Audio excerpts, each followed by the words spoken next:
बिहार को विशेष ऋण पैकेज के रूप में 2022-23 में 1 लाख करोड़ रुपए ब्याज मुक्त ऋण की घोषणा की गई। यह अभी तक प्राप्त हुआ या नहीं, यह मैं भारतीय जनता पार्टी से जानना चाहता हूं।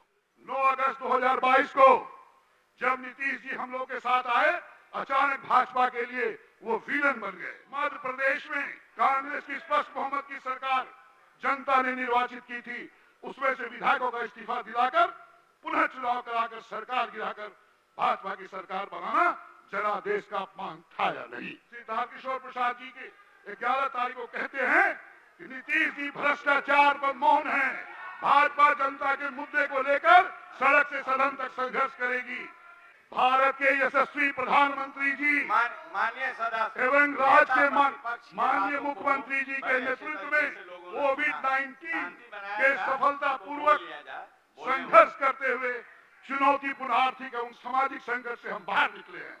विकसित बिहार के लिए 7 निश्चय योजना में विगत 5 वर्षों में कठिन परिश्रम एवं सतत अन्वेषण के बल पर हमने निर्धारित लक्ष्य के अनुरूप उपलब्धि प्राप्त की है। अध्यक्ष महोदय, हमारी सरकार राज्य के बहुमुखी विकास के लगातार प्रयास कर रही है। उन्हें शिकवा है, उन्होंने एक से बोला था, उन्हें शिकवा है कि मेरी उड़ान कुछ कम है, मुझे यकीन है कि आसमां कुछ कम है। जब भारतीय जनता पार्टी सरकार के साथ रहती है तो उड़ने के लिए उसे आसमां भी कम दिखता है, लेकिन जब विपक्ष में जाती है तो शायद जमीन भी बड़ी हो जाती है। तत्कालीन उप मुख्यमंत्री सह वित्त मंत्री श्री तारकिशोर प्रसाद जी द्वारा अपने बजट भाषण 22-23 में दिनांक 28/2/2022 को कहा गया, माननीय मुख्यमंत्री जी के नेतृत्व में बिहार वित्तीय वर्ष 2020-21 के दौरान पूरे देश में सर्वोच्च स्थान पर रहा। विपरीत परिस्थितियों के बावजूद राज्य सरकार तथा केंद्र सरकार के संयुक्त प्रयास से इस वर्ष बिहार देश में सबसे ज्यादा आर्थिक वृद्धि दर प्राप्त करने वाला राज्य रहा है। इस बजट भाषण में 6 सूत्र प्रस्तुत किए गए थे, जिसमें स्वास्थ्य, उद्योग, कृषि, आधारभूत संरचना, शहरी चारों विभाग भाजपा के ही जिम्मे रहा है। आज जब हम आलोचना की बात आ रही है, अपनी ही बातों से भाजपा पलट जा रही है।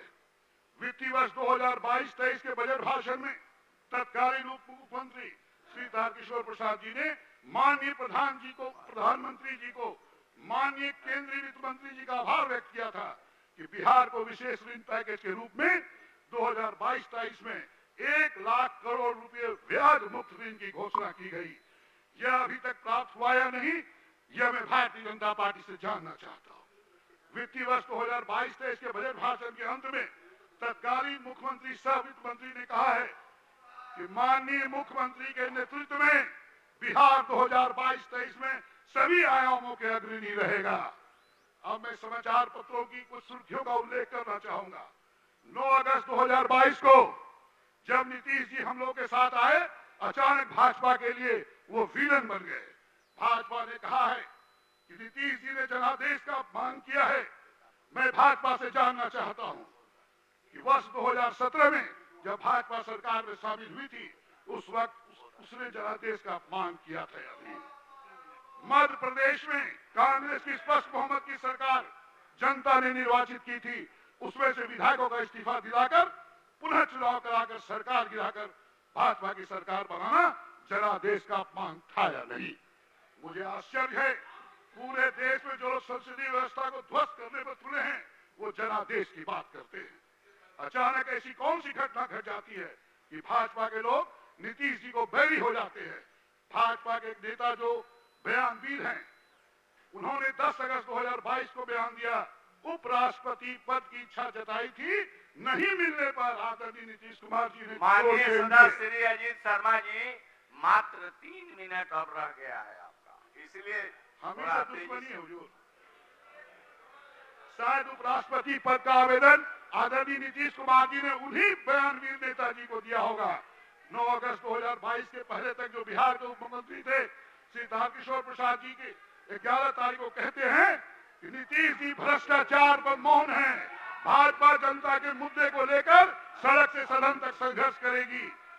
बिहार में 17 वर्षों के कार्यकाल में 13 वर्ष भाजपा सत्ता में रही है और जन सरोकार के अधिकांश विभाग उसी के जिम्मे रहे हैं, लेकिन काम के बदले ये लोग बयान देने में विश्वास रखते हैं।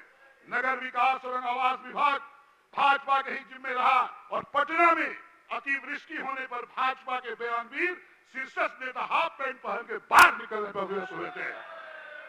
महोदय, भाजपा के लोग बार बार कांग्रेस सहित दूसरी पार्टी के पूर्वजों को कोसते रहते हैं और कांग्रेस के कार्यकाल को भ्रष्टाचार का कार्यकाल बोलते हैं। राष्ट्रवाद और शुचिता की बात करने वाले भाजपा के साथियों से मैं ये प्रश्न करना चाहता हूं कि वर्ष 1998 के पहले भाजपा के नेताओं के पास कितनी संपत्ति थी? वर्ष 1998 के बाद जब वाजपेयी जी की पहली सरकार बनी थी, तब से लेकर आज तक इन 25 वर्षों में भाजपा नेताओं की संपत्ति कितना गुना बढ़ी है। ऐसी कौन सा पारस का पत्थर इन्हें मिल गया, उन्होंने मिट्टी को भी छू दिया तो वो सोना हो गया। पारस की क्षमता भी सीमित है। कहा जाता है उसे जब लोहे से सटाया जाता है तभी वह लोहे को सोना बनाता है, लेकिन भाजपा के लोग के पास कोई अद्भुत पारस आ गया है, जिस वस्तु को सटा दे सोना हो जाएगा। इन 25 वर्षों के दौरान ही भाजपा के नेता कैसे सफल बिजनेसमैन हो गए, यह विचारणीय है। दे सके तो इस पर भी इनको उत्तर देना चाहिए। क्यों केंद्र सरकार की सीबीआई, क्यों केंद्र सरकार की सीबीआई, आप शांत रहें, आप शांत रहें। क्यों केंद्र सरकार की सीबीआई, ईडी और इनकम टैक्स, आप शांत रहें। अरे यार क्या हो रहा है सर, ये आप शांत ग्रहण कीजिए। अरे बोलने दो ना। माननीय सदस्य, आप स्थान ग्रहण करें, उनको बोलने दें, व्यवधान न पैदा करें। हम भी करेंगे सर, इनकम टैक्स का छापा दे सके तो इस पर भी इसको उत्तर देना चाहिए, क्योंकि केंद्र सरकार की सीबीआई, ईडी और इनकम टैक्स का छापा भाजपाइयों पर नहीं हो रहा है। क्या भाजपा के सारे लोग दूध के धुले हैं या कोई कमी उनमें है ही नहीं? महोदय, मैं अपने भाषण में बिहार विधानसभा की प्रक्रिया तथा कार्य संचालन नियमावली के परिशिष्ट 2 के भाग 2, 4, 7 का उल्लेख करना आवश्यक समझता हूं, जिसमें लिखा है जब सभा में बैठक हो रही हो कोई सदस्य नारा नहीं लगाए। इस निर्देश का खुलेआम उल्लंघन भाजपा के माननीय सदस्यगण करते हैं। सदन में जब ये सत्ता पक्ष में रहते हैं तो उस समय शांत रहते हैं, लेकिन जब विपक्ष में बैठते हैं तब सदन में जोरों से नाराजगी करते हैं। इसका वीडियो फुटेज देखकर भी आप विधान किया जा सकता है। इनकी नारेबाजी तरह तरह की होती है। एक मिनट, बिल्कुल मेरा बिल्कुल पढ़िए। इतने ही बात कहकर आपने मुझे बोलने के लिए समय दिया, सदन ने मुझे सुना, इसके लिए मैं आपका तथा सदन के सभी माननीय सदस्यों का आभार व्यक्त करता हूं। लेकिन आपके सपनों को हमने सजाया है, ई होम्स पैनोरामा को हमने बनाया है। ई होम्स मेरा एक सपना था जिसपे मैं पिछले 4 साल से काम कर रहा था। हमने जो बनाया है वो सबने है माना। ई होम्स पैनोरामा में हो आपका भी आशियाना। और फाइनली हमने 2021 में इस प्रोजेक्ट को लॉन्च किया। बहुत लोग अप्रिशिएट कर रहे हैं कि पूर्णिया जैसे शहर में बिहार के, एक तो बिहार की